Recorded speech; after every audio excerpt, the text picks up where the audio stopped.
I gotta say, and I'm friendly with the ladies on The View, but they didn't say anything about this week. Nothing. You know, because it's never been their thing to weigh in on the issues. Look, did y'all really think we weren't gonna talk about Jimmy Kimmel? I mean, have you watched the show over the last 29 seasons? Yes. So you know, no one silences us. Whoopi and The View are in full-blown panic mode, and it's absolutely hilarious. Just last week, Bill Maher tore into the show for being too scared to even mention Jimmy Kimmel's controversy. I gotta say, and I'm friendly with the ladies on The View, but they didn't say anything about this week. Nothing.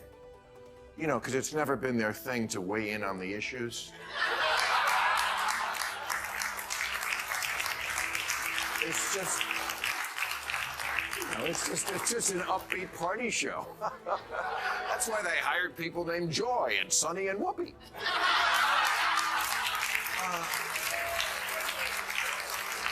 But, you know, girls, let me go out strong, okay? It won't kill you. I promise. It's happened to me, and I may go out after this show. We don't know. We don't know. The View has never missed a headline, ever. Remember when I showed that clip of a former painlist admitting they sometimes get just a few hours to prep before tackling major controversies? Exactly. That's why it stunned everyone when, right after Jimmy Kimmel's suspension, The View went live pretending they had no idea their own network, ABC, had benched him. Bill Maher called them out hard, saying they were too afraid to jeopardize their cushy jobs by bringing him up. But here's the kicker. The View finally broke their silence, and you won't believe what they said. Really think we weren't gonna talk about Jimmy Kimmel? I mean, have you watched the show over the last 29 seasons? Yes. So you know, no one silences us. And to all my friends in Italy who reached out, you have to know it's okay, we're still here, we're still broadcasting. And when the news broke last week about Jimmy Kimmel's suspension, we took a breath to see if Jimmy was going to say anything about it first. We did the same thing with Stephen Colbert. Not true. And I'll explain why The View only spoke up about Jimmy Kimmel in a minute. The idea that they paused to hear him out or that they did the same when Colbert's scandal hit is straight up false. Let's rewind. Right after Colbert got fired, The View didn't sit on their hands waiting for an official statement. They jumped in right away with their hot takes. Since when has Whoopi or her panel ever held back? Never. So Whoopi's claim is flat out wrong. But don't take my word for it. Let's roll the clip and watch how it actually went down. And our show was on tape on Friday. But we are live here today. And we're getting into it now. Okay? But to be clear, you cannot like a show. Now, I want to make sure I got this right. To be clear, you cannot like a show and it can go off the air. Someone can say something they shouldn't and get taken off the air, but the government cannot apply pressure to force someone to be silent. Did you notice how unusually cautious Whoopi was while reading that statement? It was almost funny. She looked terrified, like one wrong word could get her in serious trouble or even cost her the job.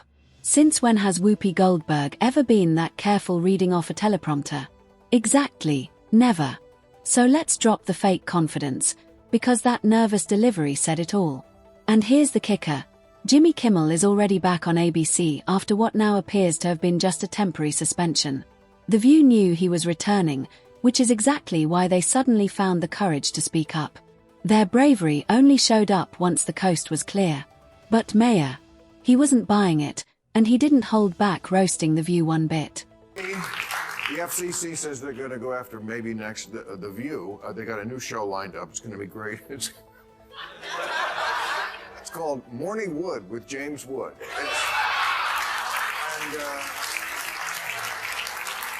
Maher didn't hold back. He outright joked that The View could be next on the chopping block after Jimmy Kimmel's suspension, maybe even replaced with new programming. And honestly, I had the same thought. Now, don't get me wrong, I'm not calling for The View to be cancelled. Love them or hate them, they've earned their spot in daytime TV. But here's the problem, they shoot from the hip without verifying a thing. They'll twist a headline, exaggerate a story, and present it as fact before the truth even surfaces. That's not bold, that's reckless. This whole situation should be a wake-up call. Nobody's saying The View needs to vanish, but they do need to understand that credibility matters. If they keep playing fast and loose with the facts, Maher's prediction might not just be a punchline, it could be a preview of what's coming. And just when you thought he was done, Maher turned his fire on Jimmy Kimmel too. You know, Jimmy, look, I don't think what he said was exactly right. I don't. We don't agree on that. He didn't lose his job for it. He said the MAGA crowd was trying to characterize the assassin as anything but one of them because the 22-year-old kid, his family was MAGA. As if a 22-year-old with a trans girlfriend never rebelled against their family. I mean,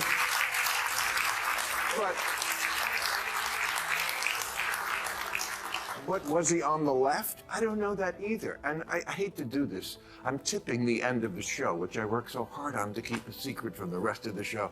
But it's too relevant. What I'm talking about at the end, I'm going to have to say now, which is that it is a fool's errand to try to say that these nuts who do these things are any team. Credit where it's due. Maher is practically the only voice on the left willing to say what everyone else won't. Jimmy was wrong. While most comedians twisted themselves into knots defending Kimmel, insisting his comments were harmless, Maher cut through the spin. He said it plainly. Jimmy crossed the line. But he also argued that Kimmel shouldn't have lost his job over it. And you know what? He's right on both counts. Kimmel didn't really get fired. What he got was a slap on the wrist, a temporary suspension disguised as accountability.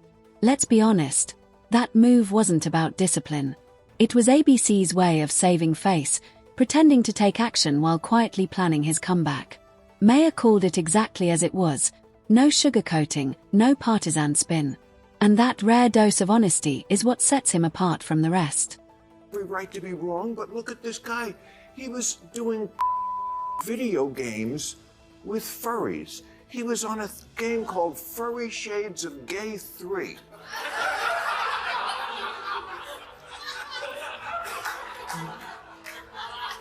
This kid is in his basement with VR goggles on, getting virtually ass-fucked by a cartoon wombat. And you're gonna put politics into this?